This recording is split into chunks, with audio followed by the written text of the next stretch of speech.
Y hoy estamos terminando el libro de Ruth en el Antiguo Testamento. El libro de Ruth tiene 4 capítulos, tiene 4 partes bien marcadas, y aquellos que nos gusta la música, que nos gusta la historia de la música también, nos interesa mucho la parte de la sinfonía. La sinfonía, que creo que todos los que estamos acá hemos escuchado alguna vez lo que es una sinfonía, es parte esencial de la música, ¿sí? Beethoven tal vez sea el más relevante de los músicos que hizo sinfonías, ¿sí?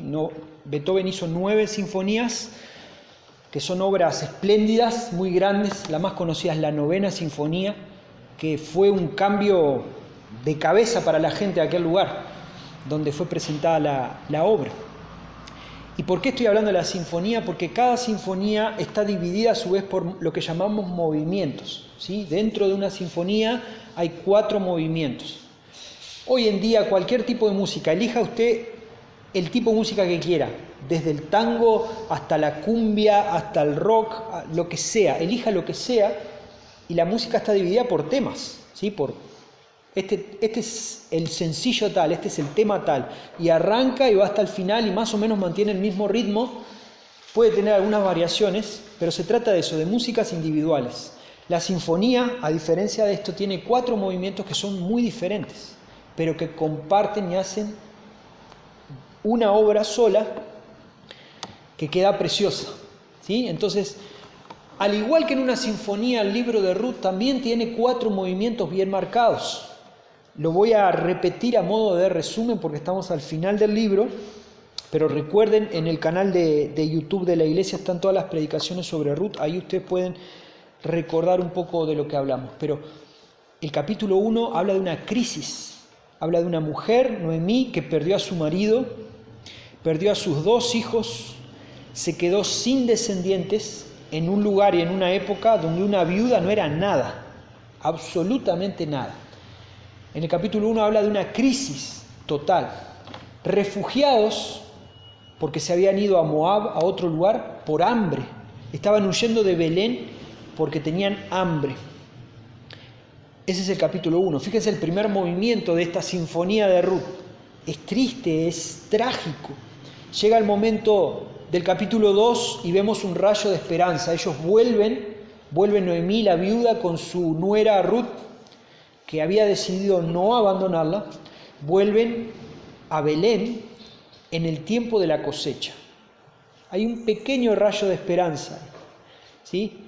Y en esas casualidades casuales que vimos, que en realidad era todo providencia de Dios, vimos cómo Ruth sale a juntar los granos que iban cayendo y justo va a el campo de Booz, el único pariente que podía redimirla. Hoy vamos a volver a hablar sobre la redención y el levirato, no se preocupen, lo voy a volver a repetir para que quede claro eso. Y en el capítulo 3, después de pasado un tiempo, Ruth va directamente con Booz y le dice: tú eres el único pariente que puede redimirme, tú eres el único que puede redimir a la familia. Y Booz le dice: tranquila que hoy mismo vamos a resolver esto. ¿Se acuerdan? Bueno, y llegamos al capítulo número 4 de Ruth. Vamos a leerlo. Ruth 4 dice: Booz subió a la puerta y allí se sentó, y cuando el pariente más cercano de quien Booz había hablado iba pasando, le dijo: oye, amigo, ven acá y siéntate. Y él vino y se sentó. Y Booz tomó 10 hombres de los ancianos de la ciudad y les dijo: siéntense aquí. Y ellos se sentaron. Entonces dijo al pariente más cercano: Noemí, que volvió de la tierra de Moab, tiene que vender la parte de la tierra que pertenecía a nuestro hermano, Elimelec. Y pensó informarte diciéndote: cómprala en presencia de los que están aquí sentados y en presencia de los ancianos de mi pueblo. Si la vas a redimir, redímela. Y si no, dímelo, para que yo lo sepa, porque no hay otro aparte de ti que la redima y yo después de ti. Él dijo: la redimiré. Entonces Booz dijo: el día que compres el campo de manos de Noemí, también debes adquirir a Ruth, la moabita, viuda del difunto, a fin de conservar el nombre del difunto en su heredad. Y el pariente más cercano respondió: no puedo redimirla para mí mismo, no sea que perjudique mi heredad. Redímela para ti, usa tú mi derecho de redención, pues yo no puedo redimirla. Y la costumbre en tiempos pasados en Israel tocante a la redención y el intercambio de tierras para confirmar cualquier asunto era esta: uno se quitaba la sandalia y se la daba al otro, y esta era la manera de confirmar tratos en Israel. El pariente más cercano dijo a Booz: cómprala para ti, y se quitó la sandalia. Entonces Booz dijo a los ancianos y a todo el pueblo: ustedes son testigos hoy que he comprado de la mano de Noemí todo lo que pertenecía a Elimelec y todo lo que pertenecía a Quelión y a Malón. Además he adquirido a Ruth la moabita, la viuda de Malón, para que sea mi mujer, a fin de preservar el nombre del difunto en su heredad, para que el nombre del difunto no sea cortado de entre sus hermanos ni del atrio de su lugar de nacimiento. Ustedes son testigos de esto. Y todo el pueblo que estaba en el atrio y los ancianos dijeron: somos testigos. Haga el Señor a la mujer que entra en tu casa como a Raquel y a Lea, las cuales edificaron la casa de Israel, y que tú adquieras riquezas en Efrata y seas célebre en Belén. Además, sea tu casa como la casa de Fares, el que Tamar dio a luz a Judá, por medio de la descendencia que el Señor te dará de esta joven. Y dentro de un ratito seguimos leyendo lo que queda. Pero qué interesante esta historia, parece un poco revuelta ahí al final, pero tenemos que entenderla en el contexto. Veníamos diciendo que Booz dice: ok, Ruth, yo te voy a redimir, pero ten en cuenta que hay un pariente más cercano. La ley de redención y la ley del levirato, ¿se acuerdan? Vamos a recordarlas rapidito para poder entender. En esto que acabamos de leer, creo que repetí la palabra redención, redimirla, la redimiré, redímela tú, un montón de veces. ¿De qué se trata eso? Bueno, de la ley, la antigua ley de Moisés. Dentro de la ley de Moisés había dos leyes. Una de ellas era la del levirato. Levirato viene de la palabra levir, que en latín significa cuñado. Entonces era la ley del cuñado. Y funcionaba más o menos así. Cuando moría un hombre y no tenía hijos todavía, un hombre sin descendencia, la ley de Moisés pedía que su hermano, el hermano del fallecido, se casara con la mujer, con la viuda, y le diese descendencia. Era la ley de Moisés, era así, esa se llamaba la ley del levirato. ¿Qué pasaba con Ruth? Se había muerto su marido, pero se había muerto el hermano de su marido también. Entonces era necesario que hubiese un pariente que se casase con ella, si no ella iba a ser despreciada, obviamente, y su nombre iba a ser borrado, y el nombre de su marido iba a ser borrado de Israel. No iba a haber descendencia. Y la otra ley era la ley de la redención de la tierra, que está en Levítico 25. Era que algo que se te quitaba o algo que perdías podía ser devuelto a ti cuando un pariente redentor compraba la tierra y te la devolvía. ¿Sí? Algo así como: yo no tengo, perdí mis tierras, y la ley de Moisés permitía que el que me haya sacado la tierra, o el que me haya comprado la tierra, o al que yo le haya vendido la tierra, o con quien yo haya perdido la tierra, en fin, un montón de situaciones, se la vendiese a un pariente cercano mío. Y ese pariente cercano estaba redimiendo, estaba comprando algo que en realidad no le pertenecía, ¿sí? Esa era la redención de la tierra. Entonces, dice el capítulo 4 que Booz subió a la puerta y allí se sentó. Y cuando el pariente más cercano de quien Booz había hablado iba pasando, le dijo: oye amigo, ven acá y siéntate. Y él vino y se sentó. ¿Se acuerdan lo que había pasado en el capítulo 3? Ruth le dice: necesito que me redimas, ¿sí? Y Booz le dijo: ok, lo que tú me pidas voy a hacer, pero ten en cuenta que hay un pariente más cercano. Hay alguien más cercano que yo, que es su obligación legal redimirte. Booz está citando a la ley de Moisés. Hay un orden para hacer esto. Hay un pariente más cercano. Pero no te preocupes, yo mismo resuelvo esto. Entonces Booz, ¿a dónde va? A la puerta. ¿Por qué a la puerta? Porque en la puerta era donde se definían los negocios, era donde se decidían las cosas. En la puerta de la ciudad había unas bancas. Hay varios descubrimientos arqueológicos que confirman eso, que había bancas en las puertas y allí se sentaban los ancianos de la ciudad para definir algunas cosas, para juzgar en algunos pleitos y para ser testigos de algunas transacciones comerciales. Y dice que Booz subió a la puerta y se sentó, y cuando el pariente más cercano iba pasando le dijo: oye amigo, ven acá y siéntate. Lo llamó. La Reina Valera creo que dice: fulano, ¿sí? Y esto es interesante porque el libro de Ruth, ¿vieron que cada nombre tiene un significado? Cada nombre tiene un significado. Ruth, que significa amigo; Malón y Kelión, enfermedad y destrucción, nombres terribles, ¿sí? Noemí, dulce; después Noemí pide que le llamen Mara, que significa amarga. Sin embargo, este hombre parece que ni siquiera merece ser recordado en este libro. Todavía no sabemos por qué, nos vamos a dar cuenta ahora después. Pero el autor del libro de Ruth no se da el trabajo de dejar por escrito cómo se llamaba. Amigo, vení, sentate acá. Fulano, vení, sentate acá. Y él vino y se sentó, y Booz tomó 10 hombres de los ancianos de la ciudad, llamó a esos testigos que estaban en la puerta y les dijo: siéntense aquí, y ellos se sentaron. Entonces ahí tuvo una conversación con este fulano, con este pariente más cercano. Le contó: Noemí, ¿te acordás de Noemí, la esposa de Elimelec? Volvió de Moab y tiene que vender la parte de la tierra que pertenecía a nuestro hermano Elimelec. Y yo pensé en informarte, pensé en decirte: cómprala en presencia de los que están aquí sentados y en presencia de los ancianos de mi pueblo. Si la vas a redimir, redímela, y si no, dímelo para que yo lo sepa, porque no hay otro aparte de ti que la redima, y yo después de ti. ¿Vamos siguiendo la historia? Sí. Está Noemí y necesita vender la tierra. Vos sos el pariente más cercano. Comprá la tierra, por favor. Redimí a Noemí. Y si no vas a hacerlo, avísame, porque sigo yo después en la lista. Versículo 6. Versículo 4, el final del 4. Él dijo: la redimiré. Versículo 5. Entonces Booz dijo: el día que compres el campo de manos de Noemí, también debes adquirir a Ruth, la moabita viuda del difunto, a fin de conservar el nombre del difunto en su heredad. De nuevo, otra vez vemos esas casualidades, entre comillas, que no son otra cosa que la providencia de Dios y el cuidado de Dios a lo largo de la historia. Primero, que Booz va a la puerta de la ciudad y justo por ahí pasa el fulano. Justo el día que vos estás y a la hora que vos estás, pasa el pariente y vos le dices: vení, sentate.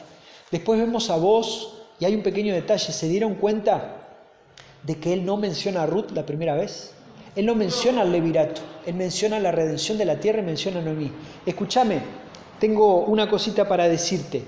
¿Te acordás de Noemí, la esposa de Elimelec, nuestro pariente? Necesita vender la tierra. Y según la ley de Moisés, vos sos el pariente más cercano que tiene que comprar esa tierra y redimirla. Entonces, si la vas a redimir, hacelo, y si no, avísame que yo soy el pariente que sigo después. Ok, la voy a redimir, dice el fulano. Compro la tierra. Y otra cosita.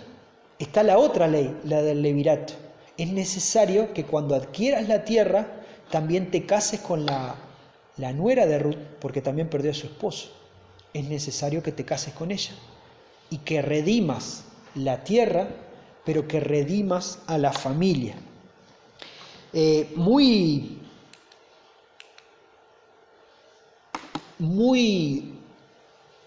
inteligentemente Booz separa las dos cosas. Primero le menciona lo de la tierra y después le menciona lo de Ruth. El versículo 5 nos muestra que hay algo más, es necesario casarse con Ruth. Y viene el versículo 6. ¿Qué dice el versículo 6? Y el pariente más cercano respondió: no puedo redimirla para mí mismo, no sea que perjudique mi heredad. Redímela para ti, usa tú mi derecho de redención, pues yo no puedo redimirla. De un pasito para atrás, ¿sí? Venía todo bien con la redención de la tierra, pero cuando vos le dices: aparte de redimir la tierra, necesitas redimir a Ruth, necesitas casarte con Ruth, él dice: no. ¿Y vieron cuál es el motivo por el que él dice no? Porque era moabita. Porque era moabita, y además dice: no sea que perjudique mi heredad, no sea que que yo quede mal parado en esto, no sea que haya, que se cree una mala imagen de mí.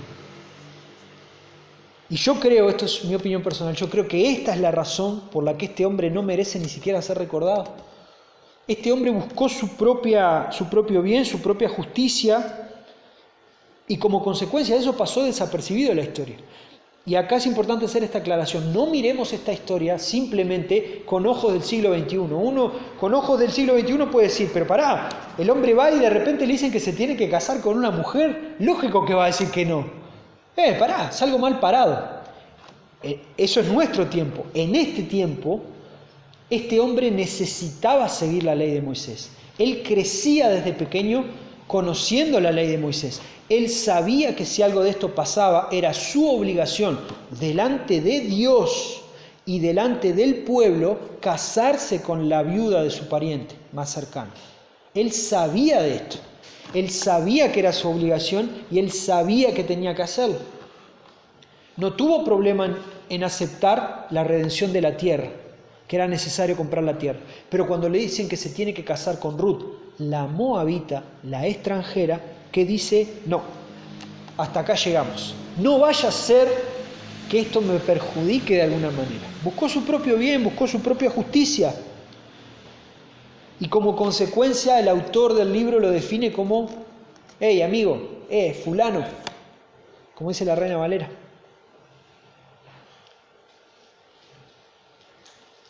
Yo no puedo redimirla. Usa tú mi derecho de redención, le dice a vos. Entonces viene el versículo 7 que nos cuenta la costumbre en tiempos pasados tocante a la redención, que era, se quitaban las sandalias y se la daban al otro. Entonces dice el versículo 8 que se quitó la sandalia, este hombre, y se la dio a vos. ¿Sí? No sabemos muy bien por qué se hacía esto. Algunos teólogos, algunos autores dicen por aquel texto de Deuteronomio 11:24 que dice, todo lo que tocar la planta de tu pie será tuyo. Es una promesa que Dios le hace al pueblo. Entonces la planta del pie, la sandalia, el calzado era algo importante para ellos, y la forma de confirmar la transacción era, cerramos el negocio, Diego, ok, me saco la sandalia y te la doy. Es delante de los testigos del pueblo. Sí, es una costumbre que para nosotros no tiene ningún sentido en el 2023, pero para estas personas era la forma pública de hacer la transacción. Vos negocia con el pariente redentor más cercano, vos le muestra que él era el encargado de comprar la tierra, y vos le dice, tenés que casarte con Ruth. ¿Lo vas a hacer o no lo vas a hacer? Y el hombre, buscando su propio bien, dice, no lo voy a hacer. ¿Ok? Vamos bien hasta acá. Se confirma el acto redentor con el cambio de sandalia, versículos 8 y 9. Ustedes son testigos hoy que he comprado de la mano de Noemí todo lo que pertenecía a Elimelec y todo lo que pertenecía a Quelón y a Malón. Además he adquirido a Ruth la moabita, la viuda de Malón, para que sea mi mujer, a fin de preservar el nombre del difunto en su heredad, para que el nombre del difunto no sea cortado de entre sus hermanos, ni del atrio de su lugar de nacimiento. Ustedes son testigos hoy. Acá está el acto redentor.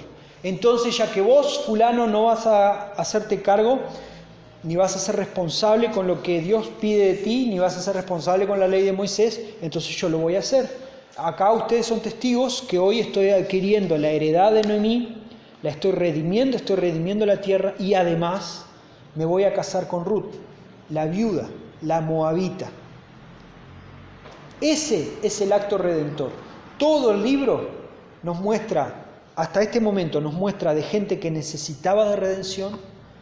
Dios provee un redentor, surgen problemas, y acá está el acto redentor.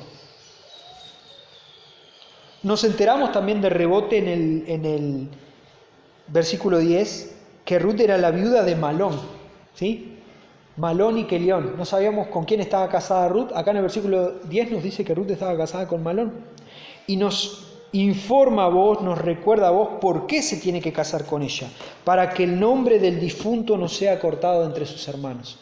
El objetivo era casarme, necesito tener hijos para que el nombre de la familia siga en Israel, si no el nombre era borrado de Israel. Ruth no tenía hijos, no habían quedado hijos, no había su cuñada, la que estaba casada con Quelión, tampoco había tenido hijos, lo vemos en el primer capítulo. Entonces, ese es el acto redentor y ustedes son testigos hoy. ¿Vieron el fuerte contraste que hay entre vos y el fulano? La diferencia a la hora de aceptar la responsabilidad. Vos será recordado, va a seguir siendo recordado por su obediencia a Dios y por buscar el bien de los demás. Él estaba buscando el bien de Ruth y Noemí, y el fulano buscaba el suyo propio. ¿Y qué pasa en el versículo 11? Todo el pueblo que estaba en el atrio y los ancianos dijeron: somos testigos. Haga el Señor a la mujer que entra en tu casa como a Raquel y a Lea. Y esto es bien interesante. El pueblo que estaba ahí, los ancianos que estaban ahí, le responden: somos testigos. Y podía haber quedado la conversación por ahí. Pero van un pasito más adelante y bendicen a vos, a Ruth también, porque le dicen: haga el Señor a la mujer que entra a tu casa, a Ruth, como a Raquel y a Lea. ¿Se acuerdan quiénes eran Raquel y Lea? Eso está en Génesis 29 y Génesis 30. Las esposas de Jacob. Sí, no solo extranjeras, sino que eran las madres de Israel. ¿Sí? Las madres de todo el pueblo de Israel. Y hay un detalle importante: Raquel era estéril y Dios le dio un hijo. Eso me llevó a pensar ahora lo comparto mejor con ustedes, pero me llevó a pensar algo que el libro no dice. ¿Será que Ruth era estéril? Probablemente, porque en aquella época la persona se casaba y tenía hijos. Se casaba y tenía hijos. Se casaba y tenía hijos. Y acá habían pasado 10 años desde su matrimonio con Malón y todavía no había tenido descendencia. Su marido muere y el deseo de los ancianos era que el Señor haga con tu mujer como hizo con Raquel, que era estéril. Queremos que tengan hijos, deseamos, los bendecimos, queremos que tengan hijos, y no solo que tengan hijos, que tu esposa, la que está entrando a tu casa ahora, Ruth, sea la madre de un pueblo, que sea la madre de un pueblo como lo fue Raquel y como lo fue Lea, las cuales edificaron la casa de Israel, y que tú adquieras riquezas en Efrata y seas célebre en Belén. Además, versículo 12, además, sigue la bendición de estos ancianos: sea tu casa como la casa de Fares, el que Tamar dio a luz a Judá, por medio de la descendencia que el Señor te dará de esta joven. Decimos, ¿y esto qué tiene que ver con la historia? Es totalmente relevante. En Génesis 38 nos habla de Tamar, una viuda sin descendencia que necesitaba que la redima a su cuñado. ¿Le suena parecido? ¿Y qué pasa con el cuñado? No la quiere redimir. Entonces ella va y tiene un hijo con Jacob. ¿Sí? Y a partir de ahí viene todo el linaje de Israel, a partir de Tamar.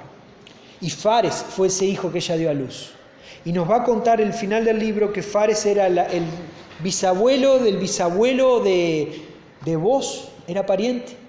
Entonces los ancianos conocían la realidad, y los ancianos acababan de ver a un fulano, pariente cercano, que no quiso redimir, que no quiso cumplir con la ley.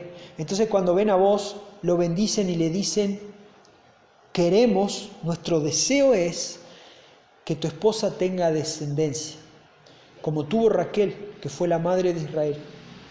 Que tenga descendencia como tuvo Tamar, a la que no quisieron redimir. Que ella no sea desconsolada, que tenga descendencia. Era el deseo. Que tu casa sea como la de Fares, el que Tamar dio a luz. Era una viuda en defensa, Tamar, a quien se le negó el cumplimiento del levirato. Esta historia parece totalmente desubicada en Génesis. A ver, ¿por qué les digo esto? Cuando estamos en Génesis 38, que está la historia de Tamar, antes viene hablando de la historia de José, y después viene hablando de la historia de José. Y en el medio está la historia de Tamar. Y uno está leyendo y dice: ¿qué tiene que ver con esto? parece que no tiene nada que ver con nada. Bueno, el libro de Ruth nos recuerda que toda la Biblia es inspirada por Dios. Y esa historia ahí tenía un porqué. Y ahora vemos el cumplimiento de eso. Acá hay gente que nos está recordando el porqué. Así como Tamar se le negó el levirato,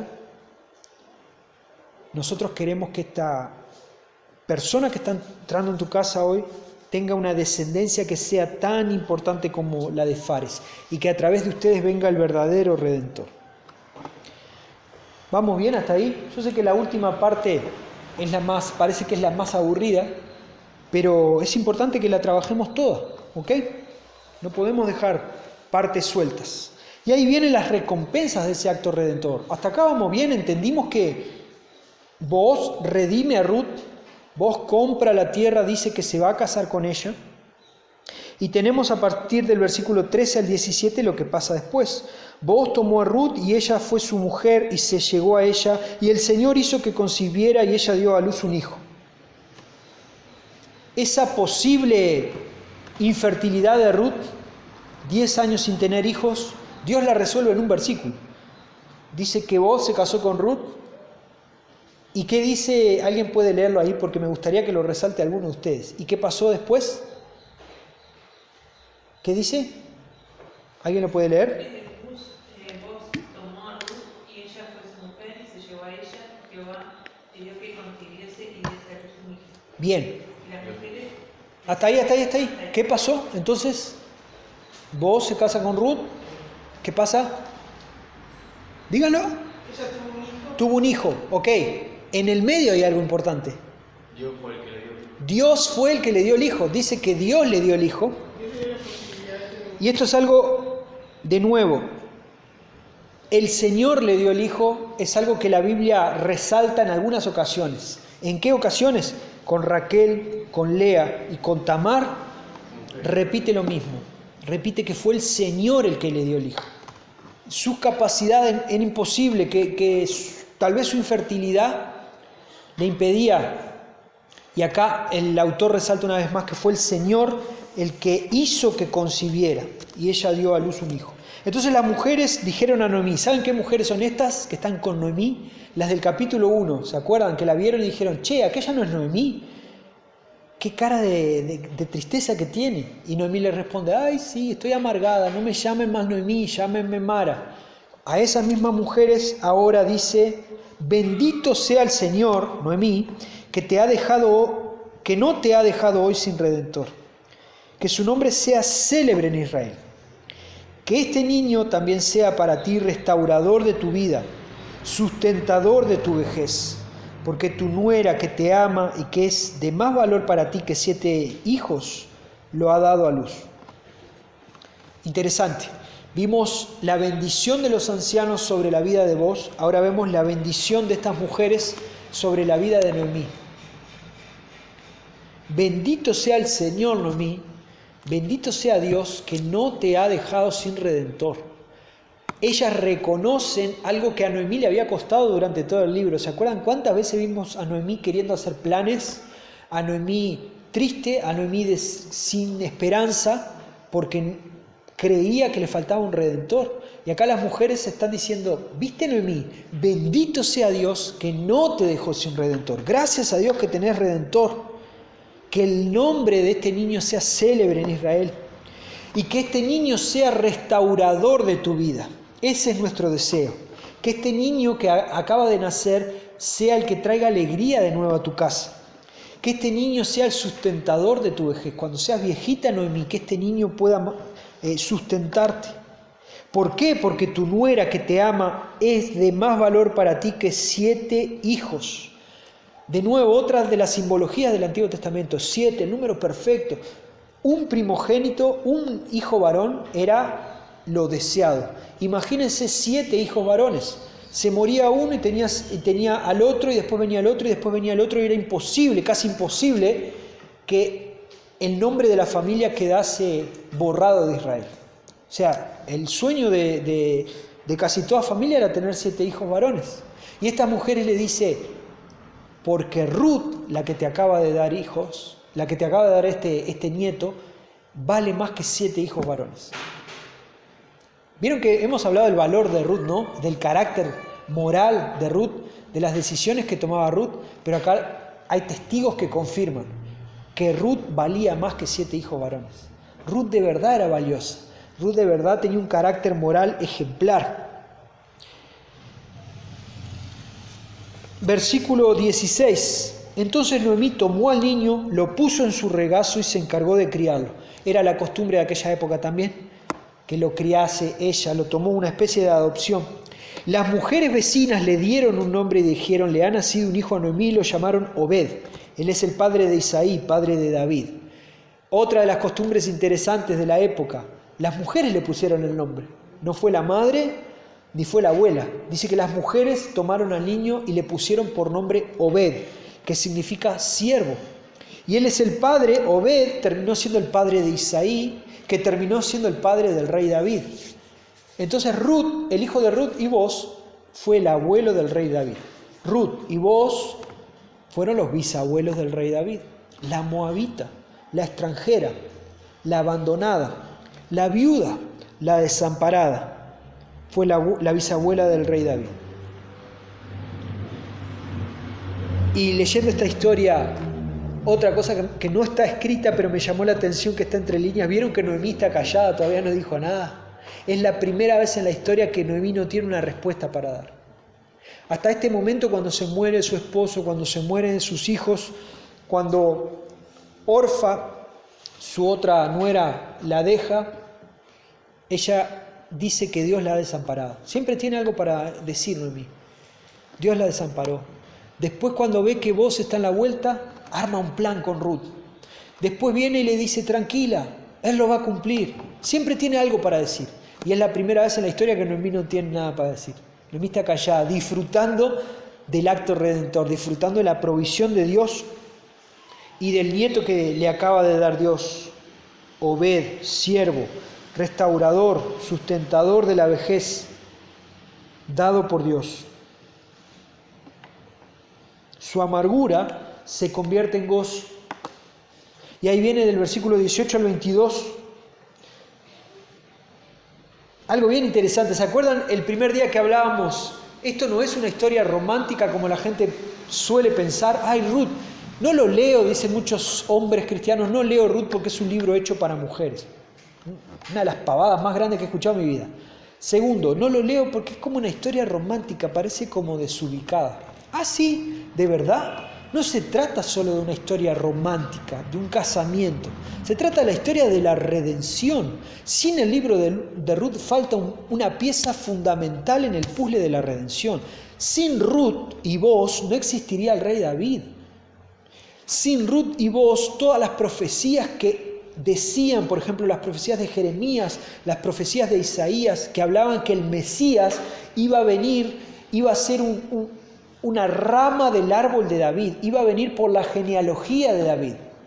No existiría nada de eso sin este niño Obed. Y no existiría niño Obed sin el acto redentor de Boz.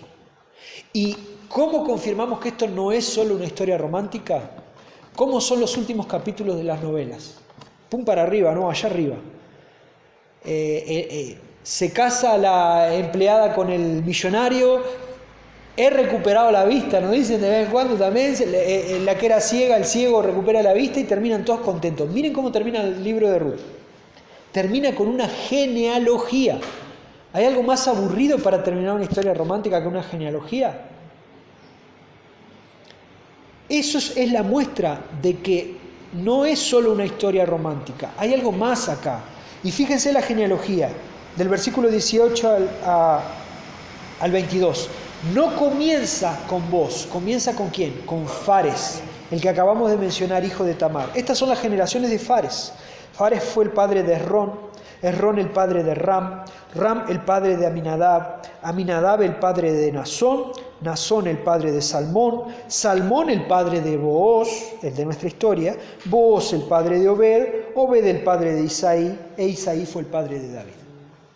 Y acá vemos la genealogía. Y esta genealogía es casi, no igual, pero casi exacta a la de Mateo. El Evangelio de Mateo comienza con una genealogía. Comienza con esta genealogía y la amplifica hasta llegar a Jesús. ¿Ven cómo no hay cabos sueltos en la Biblia? No hay cuestiones desubicadas en la Biblia.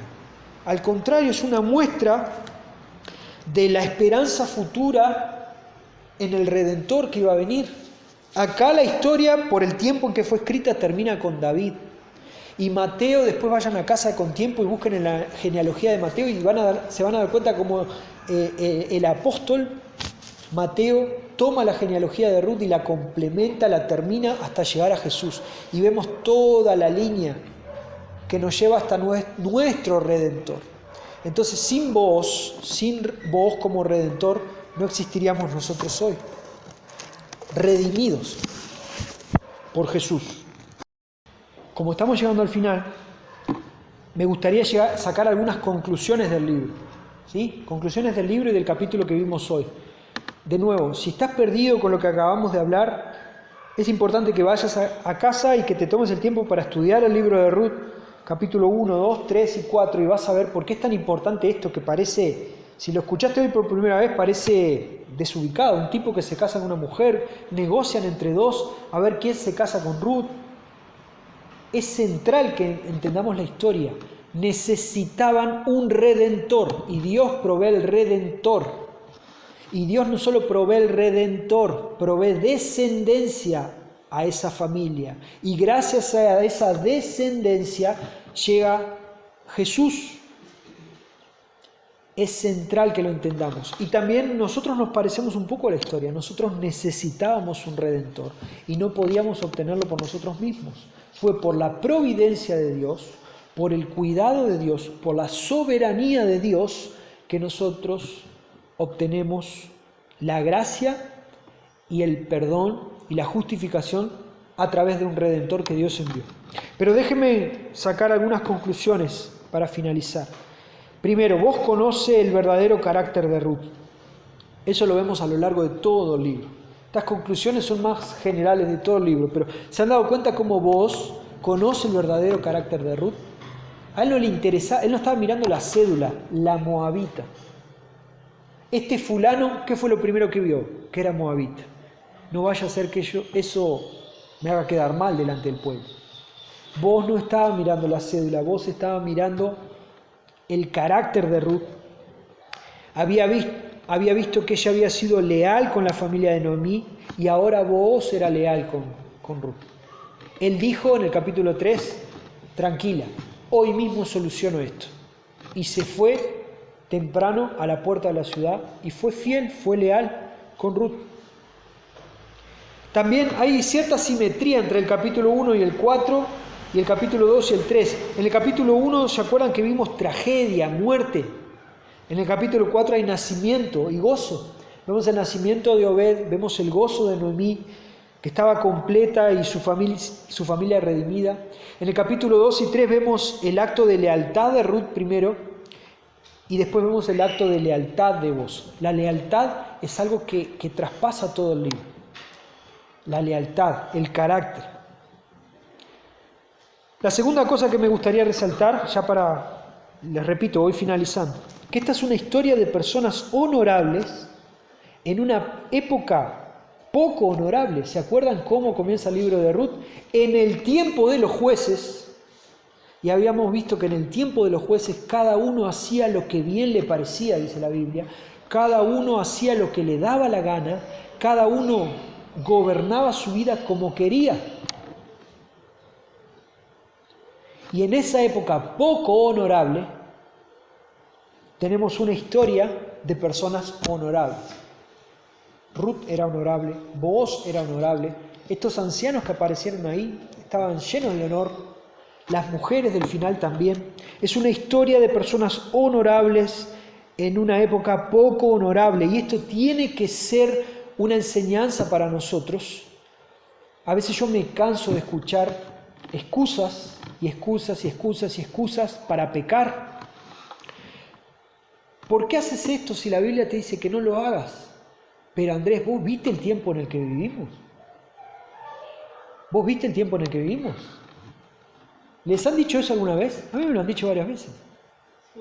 No hay excusa para eso. Si el tiempo en el que vivimos es poco honorable, Si el tiempo en el que vivimos está lleno de engaño, robo, maldad, adulterio, lo que sea, eso no te da pie para que vos y yo dejemos de lado nuestra ética cristiana y lo que somos.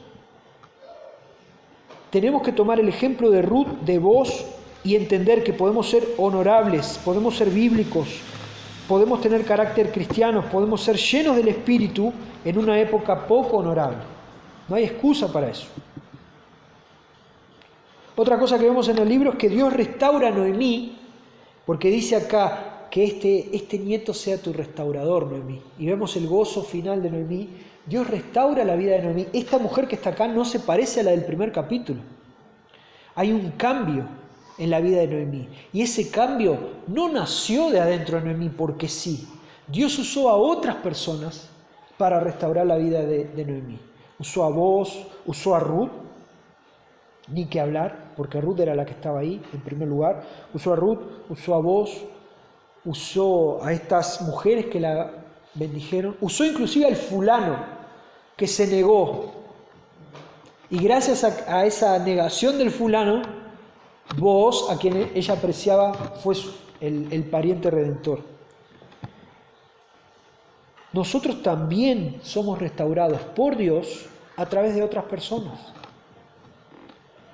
Eso es algo también que a veces lo olvidamos. Como vivimos en la época del nuevo pacto, ya vivimos bajo la nueva ley, vivimos bajo la redención de Jesús, tenemos libre acceso a Dios, es Dios y yo. A veces eso nos confunde y nos hace pensar que Dios y yo, ya está, suficiente. Yo me meto en mi rinconcito y espero que Dios me hable, que Dios me lo confirme. ¿Y cómo te lo va a confirmar Dios? Te pregunto. Porque a lo largo de la Biblia Dios confirma un montón de cosas, Dios corrige un montón de cosas, Dios restaura un montón de cosas usando a las personas. ¿Por qué contigo y conmigo sería diferente? Dios fue el restaurador de Noemí, no hay duda de eso. El que restaura es Dios, pero Dios usa como instrumentos a un montón de personas. ¿Se acuerdan cuando hablamos del capítulo 2? Que Dios levantaba el ala para que se venga a refugiar bajo sus alas todo aquel desamparado, aquel que estaba siendo injusticiado. Leímos un montón de versículos de la Biblia que hablaban de eso. Y Dios, ¿a quién usa? A vos, para hacer ese refugio para Ruth. Ruth se estaba refugiando bajo las alas de Dios, pero Dios estaba usando a vos. Y el propio vos reconoce eso. Bendito sea Dios y bendita seas tú que viniste a refugiarte bajo las alas del Dios Todopoderoso. Hasta el propio vos se ve como un instrumento. Entonces, ¿por qué que nosotros tantas veces en nuestro día a día no nos permitimos ser corregidos, exhortados, guiados, ayudados por nuestros hermanos en la fe? Este libro tiene que ser para nosotros una advertencia de que cuando viene un hermano a hablar contigo, cuando viene alguien a animarte, cuando viene alguien a corregirte, cuando viene alguien a exhortarte, no necesariamente viene porque se le ocurrió y tiene ganas. Dios puede estar usando a esa persona para restaurarte, para ayudarte, para consolarte, para crear en vos un nuevo corazón. No nos cerremos a eso. Esta es una historia de integridad, valentía, lealtad, honor. Como decía antes, ¿cómo actuamos nosotros en el día a día? Algo que veo en esta historia es que Ruth, vos, Noemí, no vieron al Redentor completo, a Jesús. Pero sin ellas no existiría esa historia después. Entonces algo que también entiendo yo y saco como conclusión de este libro es que nosotros no vamos a ver en esta vida todo lo que Dios va a hacer. No lo vamos a ver. Es triste tal vez que escuchar esto de mí hoy, ¿no? Pero nuestra vida es demasiado corta para ver todo lo que Dios puede hacer a través de nosotros. Ruth no lo vio. No vio a su bisnieto David gobernar todo lo que gobernó. No vio a su bisnieto David crear los salmos que creó que están en nuestra Biblia. Mucho menos a Jesús. Ella fue un pequeño hilo una pequeña porción de un tapiz muy grande. Entonces yo te pregunto, en este tiempo de inmediatez y en este tiempo de egoísmo, donde todo lo que hago lo hago para mí, tal vez el libro de Ruth tiene que ayudarnos a bajar la pelota al piso y entender que el tapiz es mucho más grande que nuestra propia vida. Entonces yo te pregunto, ¿qué estás construyendo en tu tapiz? ¿Estás pensando en las generaciones que vendrán? ¿Estás pensando en tus hijos? ¿Estás pensando en tus nietos? Cuando vos cuidás de tu vida espiritual, cuando yo cuido de mi vida espiritual, también estoy cuidando de la vida espiritual de los que vendrán. Cuando vos y yo invertimos tiempo en el Evangelio con nuestros hijos, cuando les enseñamos las Escrituras, cuando les enseñamos que hay cosas que no se hacen, cuando les enseñamos que hay cosas que se hacen, pero mamá, lo hace todo el mundo, papá, lo hace todo el mundo, pero si acá te dice que está mal, no lo hagas, porque tu tapiz es mucho más grande de lo que van a decir tus amigos. Tu tapiz es eterno. Entonces, ¿qué estás construyendo?